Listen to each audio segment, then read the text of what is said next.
Today's topic is urine examination. सबसे पहले हम इंट्रोडक्शन देखेंगे।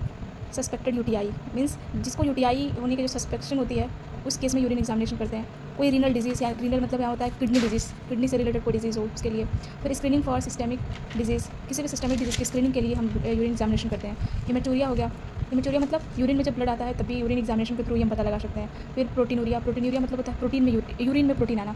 यूरिन में जब प्रोटीन की मात्रा बढ़ जाती है तो उसके इसको प्रोटीनूरिया बोलते हैं। फिर नेक्स्ट पॉइंट है मॉनिटरिंग क्रोनिक डिजीज़। कोई भी किडनी से रिलेटेड क्रोनिक डिजीज़ होता है उस केस में भी यूरिन एग्जामिनेशन करते हैं। फिर रूटीन हेल्थ चेकअप के लिए करते हैं, प्रेगनेंसी में करते हैं, मेटाबॉलिक डिसऑर्डर करते हैं, मेटाबॉलिक डिसऑर्डर्स में भी चेक करते हैं।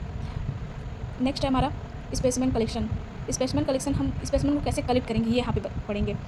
पहला है रैंडम यूरिन। हम रैंडम यूरिन मतलब किसी भी टाइम रूटीन स्क्रीनिंग के लिए किसी भी टाइम हम यूरिन ले सकते हैं। फिर अर्ली मॉर्निंग, यहाँ पे क्या होता है कि फर्स्ट वाइडेड सैंपल मतलब जो मॉर्निंग का पहला यूरिन होता है उसको हम लेते हैं, और क्योंकि वो बेस्ट होता है माइक्रोस्कोपी के लिए, क्योंकि वो क्या होता है कंसनट्रेटेड होता है। नेक्स्ट है मिड स्ट्रीम क्लीन कैच, मतलब यहाँ पे रिड्यूस कंटेमिनेशन रूटीन, मतलब मिड स्ट्रीम लेते हैं। मतलब कहने मतलब है कि जब यूरिन पास आउट होता है तो फर्स्ट टाइम जो पास आउट होता है उसको हम अवॉइड करते हैं। सेकंड मतलब मिड स्ट्रीम का हम सैंपल लेते हैं, तो उससे क्या होता है कि रूटीन कल्चर के लिए ज़्यादा बेस्ट होता है, क्योंकि उसमें कंटेमिनेशन के चांसेस कम हो जाते हैं। फिर 24 आवर्स यूरिन होता है, उसमें लेते हैं 24 आवर यूरिन का। वो क्या होता है क्वांटिटेटिव टेस्ट लगाने के लिए, जैसे कि उसमें प्रोटीन देखने के लिए, क्रिएटिनिन देखने के लिए, इलेक्ट्रोलाइट चेकअप के लिए हम 24 आवर यूरिन का यूज़ करके हम ये सारी चीज़ें पता कर सकते हैं। नेक्स्ट देखेंगे यूरिन सैंपल लेने के बाद उसको प्रिजर्व करना भी बहुत इंपॉर्टेंट होता है, वरना वो कंटामिनेट हो जाएगा और अच्छे से माइक्रोस्कोपी नहीं हो पाएगी। तो उसको प्रिजर्व करने के लिए हम क्या क्या यूज़ करते हैं वो देखेंगे। तो सबसे पहले यहाँ पे है टोल्यूइन। टोल्यूइन क्या करता है कि बैक्टीरियल ग्रोथ से प्रिवेंट करता है, बैक्टीरियल ग्रोथ को रोक देता है। फिर दूसरा क्या है थाइमोल। थाइमोल क्या करता है कि वो प्रोटीन और फॉर्म्ड एलिमेंट जो होते हैं उसको प्रिजर्व करके रखता है।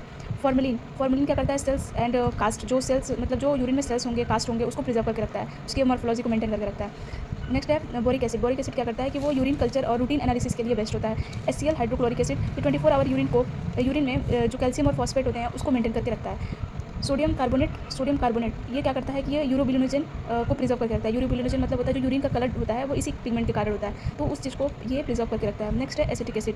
ये क्या करता है जो फॉर्म्ड एलिमेंट होते हैं, जो अदर एलिमेंट होते हैं उसमें मतलब प्रोटीन, कैल्शियम, ऑक्जेलेट, ये सब के अलावा जो अदर एलिमेंट है उस सबको प्रिजर्व करके रखता है। नेक्स्ट है क्लोरोफॉर्म। क्लोरोफॉर्म क्या करता है ये बैक्टीरियल ग्रोथ को रोकता है और उसे डिकम्पोज होने से बचाता है, मतलब उस खराब होने से बचाता है। एक पॉइंट है यहाँ पे जो यहाँ पे दिया है expected changes in the composition of urine stored at room temperature. मतलब कहने का मतलब यहाँ पे ये है कि जो यूरिन में जो चेंजेस देखने को मिल सकता है वो है ये पॉइंट हम पढ़ेंगे। मतलब रूम टेम्परेचर पे हम यूरिन को रखने के बाद उसमें कुछ चेंजेस देखने को मिल सकते हैं। तो वो पहला ये है कि lysis of red blood cell by hypotonic urine, मतलब रेड ब्लड सेल्स की लाइसिस हो सकती है उस कंडीशन में। फिर डिकम्पोजिशन ऑफ कास्ट का डिकम्पोजिशन हो जाता है अगर रूम टेम्परेचर पर लंबे समय के लिए रखें तो।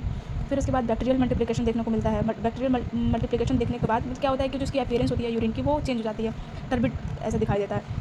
फिर डिक्रीज इन ग्लूकोज लेवल, फिर ग्लूकोज का जो लेवल होता है वो भी डिक्रीज हो जाता है। फिर फॉर्मेशन ऑफ अमोनिया का फॉर्मेशन हो जाता है। ठीक है, अब ये सारी चीज़ें डिकम्पोजिशन के बारे में हमने पढ़ा। फिर देखेंगे कि यूरिन जो पास आउट होते हैं वो ज़्यादा कम होने की वजह से उस कंडीशन को क्या बोलते हैं, कितना अमाउंट में वो रिलीज़ होता है, तो हम उसे क्या बोलेंगे। सबसे पहले है पॉलीयूरिया। पॉलीयूरिया मतलब बार हाई अमाउंट में यूरिन एक्सक्रीट आउट होना, जैसे कि 2000 ml से ज़्यादा 24 घंटे के अंदर 2000 से ज़्यादा अगर यूरिन पास आउट हो रहा है तो उस कंडीशन में क्या क्या देखने को मिल सकता है, डायबिटीज़ मेलाइटस। मतलब डायबिटीज़ मेलाइटस के केस में 2000 ml से ज़्यादा मतलब यूरिन पास आउट होने के चांसेस बढ़ जाती है।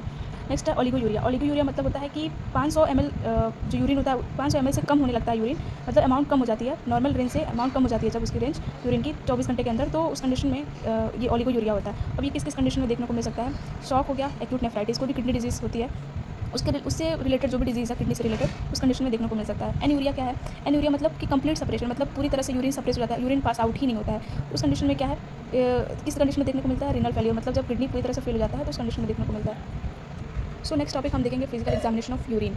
अभी ये टॉपिक मैंने कवर किया, अगर कोई भी क्वेरी हो तो आप हमें कमेंट करके पूछ सकते हैं। Thank you.